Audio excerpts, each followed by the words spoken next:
Hi everyone, A.T. Gonzalez here, and today we'll be looking at the May 2021 Nintendo Switch Online update for the NES and Super NES Classics.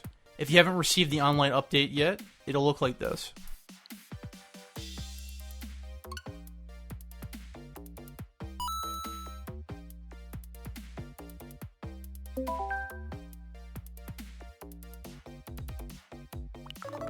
So exactly one game was added to the NES lineup, and it's Ninja Jajamaru-kun. This is a platformer by Jellicoe that was originally released in 1985 for the Famicom. Play as the ninja and rescue the princess. Jajamaru-kun was Japanese exclusive for several decades. It's noted that this game was actually released on the Famicom before Super Mario Bros. So it's interesting to think how platforming games were like before Super Mario Bros. Solidified the standards and changed the industry. If you've ever played City Connection, another Jellicoe game, this game's mechanics remind me of that one.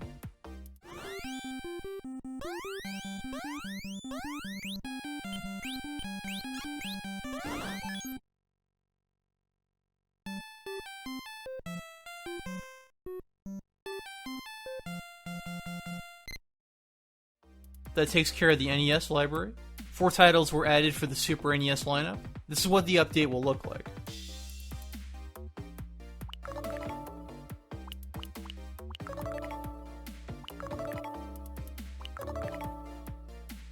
Besides these 4 games, a special version of Super Mario Kart was also added. The SP version of Super Mario Kart comes with the special courses already unlocked.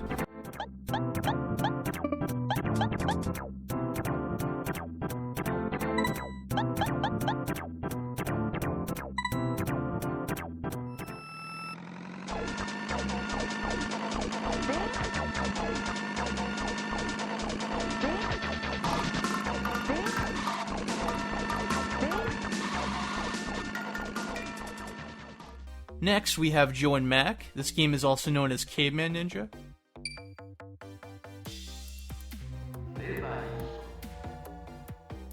To my knowledge, this was the first home release for the Caveman duo. Joe and Mac is a straightforward, quickly paced action platformer where you play as the 2 titular cavemen on their adventure to rescue cave women from a rival Neanderthal tribe. This version of Joe and Mac was essentially a slightly censored conversion of the arcade game for home, with some fun new dialogue. Yeah, somebody had some fun with those 80s and 90s isms there.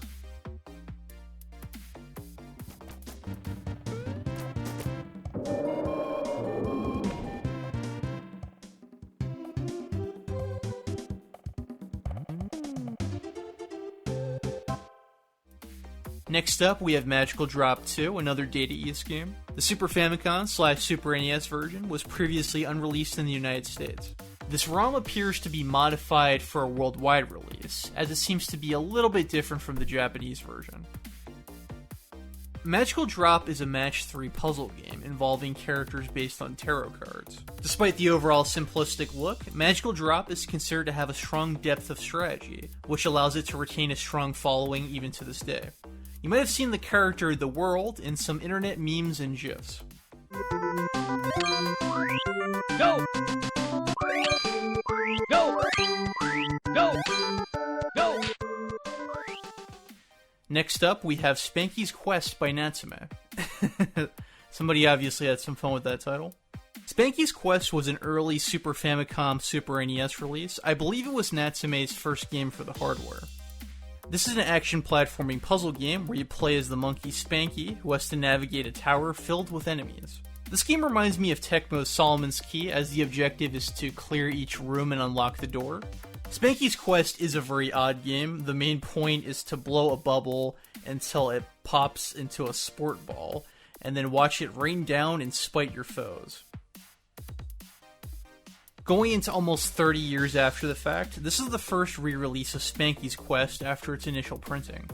I'm surprised by this selection, as this game was never quite a bestseller or really highly acclaimed, but I've always thought this was a strong title. In spite of the strange name, it just plain looks and sounds fantastic.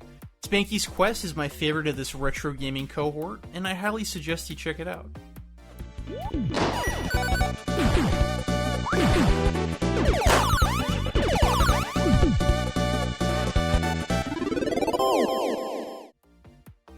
And finally, we have Super Baseball Simulator 1000. This 1991 release by Culture Brain is a sequel to one of their NES titles. This is one of the earlier baseball games for the Super NES, at least for Americans. Overall, this is considered to be a strong early sports title for the hardware, with a little bit less emphasis on realism.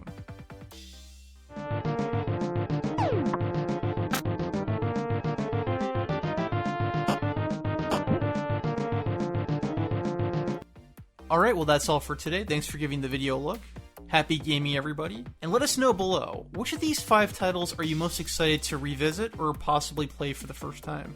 For me, I'll be spanking up with some Spankys Quest. Otherwise, I'll see you guys next video or stream.